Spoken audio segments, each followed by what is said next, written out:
There's one question I guarantee you were asked as a child. What do you want to be when you grow up? Do you remember what you said? A doctor, teacher, fashion designer, pilot, pop star, author? It was so much fun to imagine our future selves, and we'd try it out. I know I did. Standing in front of the mirror singing at the top of my voice, for a few months back in the 80s, I absolutely loved being Whitney Houston. And yet somehow, somewhere along the line, people stop asking us that question. They stop asking, what do you want to be? It's as if when we grow up, we're expected to give up the idea of being anything other than what we are. In 2009, a palliative carer compiled data from her dying patients about what they regretted when they looked back on their lives. The most common regret was that they wished they'd had the courage to live a life that was true to themselves, not the life others expected of them. That stark fact raises the question, why are people not living the life they really wanted? Well, I believe that's because we stop asking the question that could lead us to the life we really want. The question we used to get asked all the time as kids. What do you want to be? As children, we're born dreamers. We cultivate our dream muscle and often embrace it without limitation. But then sometime in our childhood, that permission to dream somehow melts away without us even noticing. I don't know about you, but I remember report cards that said, if only Sonia could focus more, she would do much better. Or, if Sonia listened more and learnt what was being taught rather than creating her own magical stories, she would get higher grades. Perhaps you too were told to get your head out of the clouds and get real. It's this message that we're given as we grow up that I believe leads to our living by default rather than by design. We stop dreaming about what we really want and instead find ourselves being swept along in a well-trodden path. We go to uni, we get a job, get a house, have a family, the list goes on. Responsibilities take hold, expectations set in. We spend our days on autopilot, hitting the daily repeat button with little thought. We get up, go to the gym, go to work, come home, have dinner, watch TV, go to bed. We get up, we go to the gym, we go to work, we come home, we have dinner, watch TV, go to bed. How do I know that most people are hitting the repeat button, not really living the life they want? Well, the research backs it up. A study conducted across 160 countries by the analytics firm Gallup found that only 15% of people are engaged in their jobs. That means 85% of people don't love what they do. So how can you ensure you don't fall into that 85%? Or that you don't become one of the ones who regret how they chose to live their life on their deathbed? Today, I invite you to get curious and ask yourself the question, what do I want to be now that I have grown up? What would I really love my life to be? It's a question I asked myself just 4 years ago. I was one of those people whose life looked great from the outside. I was living the dream in most people's eyes. I had a multi-six-figure-a-year salary, a great relationship. I was traveling the world. I felt valued at work. And I owned holiday homes. What more could I want, right? Yet despite all the amazing things and people I had in my life, the dream life I was living wasn't my dream. Working for someone else, duty-bound to be in an office for 10 hours a day, wasn't my dream. I knew I wanted more work-life balance, and I craved more time to be with and to travel with my husband. But I was on that daily treadmill and didn't know how to get off until it was that I was burnt out and had a major health scare that made me stop. I found a lump. And for 3 months, doctors couldn't tell me if it was malignant or benign. It was a frightening time, but it also clarified my thinking. It made me question what I would really love to do with the time I had left on this planet, be it long or short. My husband and I were spurred on to make a bucket list, a list of things we wanted to live through together. We had so much fun exploring dreams we'd long forgotten. Happily, after 3 months in limbo, I received the call I wanted. The lump was benign. I could carry on life as normal. Except I couldn't. Having allowed myself to dream about what I really wanted in life, I knew I couldn't carry on living life as I was. I returned to work and immediately booked a holiday to Thailand. I needed something to look forward to. I remember clearly looking at my desktop calendar and counting down the days until my flight to Koh Samui. And my stomach dropped as I realised I was willing away precious days of my life. I was reminded of one of my favourite quotes by Muhammad Ali. Don't count the days, make the days count. I remembered my bucket list and decided there and then I needed to follow that list. Not because I was dying, but because I was living. So I asked myself that question I invited you to ask. What would I really love my life to be? It can feel frightening to ask such a huge question. How can we decide what we really want life to be in a world of infinite possibilities? I'd like to share with you the 5-step process to design a life you love. The first step is to give yourself permission to dream. You need to exercise what I call the dream muscle. This was the muscle you used to use as a kid. Remember, the one you used to let run free when adults asked you what you wanted to be when you grew up. Like any muscle you don't use, it weakens. So you've got to use it. Give yourself permission to start dreaming again. This permission piece is critical. If you don't give yourself permission to dream, fear of change will hold you back from ever achieving your dreams. As human beings, we love to feel comfortable, and change, even good change, can make us feel uncomfortable, so we tend to avoid it. But that discomfort doesn't last. What was once new eventually becomes familiar.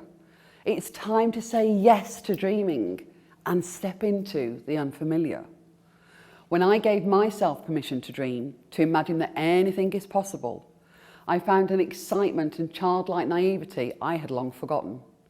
It took time, as my logic always wanted to go to the how, but I stepped into and embraced the phrase, just for now, suspend the how, and my imagination did the rest. The next step is to venture into the land of possibilities. So just like we did as kids, let's have fun with this. Ask yourself, if anything was possible, what would you love? What would be the life you would love? Let's remember, whether we live our life by default or by design, next year or 5 years from now, something will have happened, assuming we're still alive. The question to ask is, do you want results you would love or those which happen by default? I know which I want, right? Just look at how I'm communicating with you today. If we go back to the 1970s, the way you're able to watch me now would not have been possible. So in a land of infinite possibilities, what would you love? It's important to get concrete with this. Don't overanalyze here. Just let your ideas flow. So now we've given ourselves permission and explored the possibilities. It's time for step 3. Get precise. This is where we focus on what we want and what we would love our ideal life to look like. From the possibilities you captured, it's time to hone in on which make you come alive, which excite you, which ones fill you with joy. We tend to find this hard to do. You see, typically, we're so used to focusing on what we don't want. For example, I would love to feel less busy, or I would love to not have debt, or I would love less pain. This time we're going to focus on all the things we would love. For example, I would love more time with my partner. I would love more money. I would love to be healthy. But now let's take it one step further and bring in a level of precision. If we take one of the examples I mentioned, I would love more time with my partner, that's too vague. Make the abstract concrete. How much more time? When? Under what circumstance? Very soon you've swapped more time for every Tuesday in one of our favourite restaurants. In getting specific, we give ourselves a clear mental picture. And when we have a clear mental picture, there's a part of the brain that goes to work called the reticular activating system. It's the part of our brain whose job it is to mediate our overall level of consciousness or awareness. In other words, the reticular activating system's job is to bring into our awareness what it is we are looking for and filter out what we are not looking for. For example, have you ever thought about buying a new car? As soon as you decide on the model you want, you started seeing it on every street corner.